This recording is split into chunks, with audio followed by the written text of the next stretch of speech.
Hi viewers, Tamil சமையல் ஸ்டுடியோவில் சுவையான ராகி இட்லி ராகி தோசை எப்படி பண்ணுறதுன்னு பார்க்கலாம்.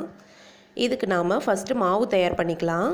நான் இப்போ 1 கப் ராகி எடுத்திருக்கேன், அதாவது 250 கிராம் ராகி. அது கூடவே 1 கப் இட்லி அரிசி சேர்த்துக்கலாம். 250 கிராம் இட்லி அரிசி.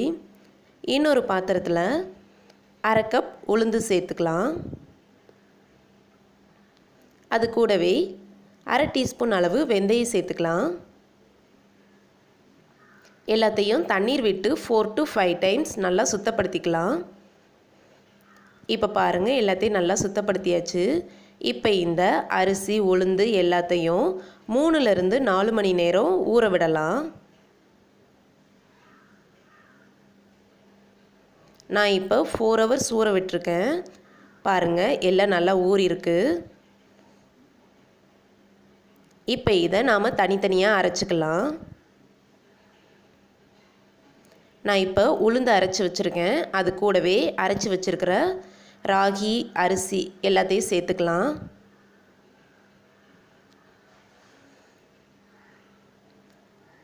தேவையான அளவு உப்பு சேர்த்துக்கலாம். சேர்த்துட்டு இந்த மாவை நல்லா இட்லி மாவு பதத்துக்கு மிக்ஸ் பண்ணி விட்டுக்கலாம்.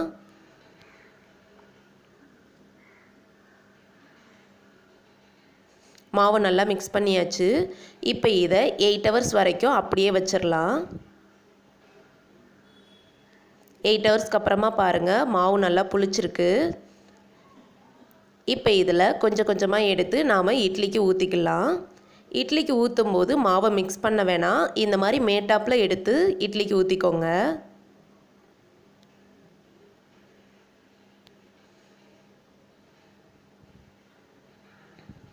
இப்போ இதை மூடி வச்சு வேக விட்டுறலாம்.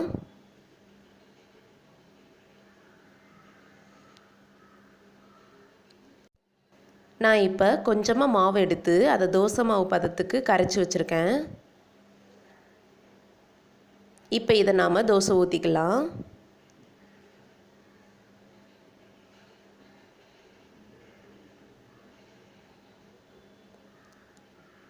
சுற்றி கொஞ்சமாக ஆயில் ஊற்றிக்கலாம்.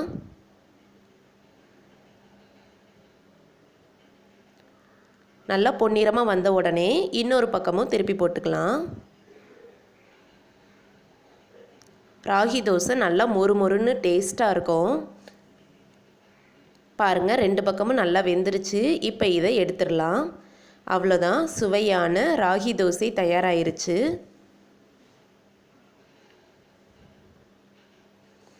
இட்லியும் நல்லா வெந்துருச்சு.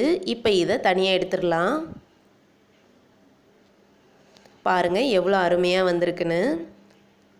சுவையான ராகி இட்லி தயாராகிருச்சு. பாருங்கள் எவ்வளோ சாஃப்டாக இருக்குன்னு. நல்லா ஸ்பாஞ்ச் மாதிரி வெந்து வந்திருக்கு.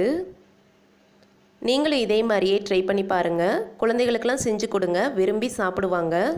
ரொம்பவும் ஹெல்த்தியான டிஷ். கண்டிப்பாக ட்ரை பண்ணி பாருங்கள். உங்களுக்கு இந்த டிஷ் பிடிச்சிருந்ததுன்னா லைக் பண்ணுங்கள், ஷேர் பண்ணுங்கள், மறக்காமல் சப்ஸ்கிரைப் பண்ணுங்கள். தேங்க்யூ.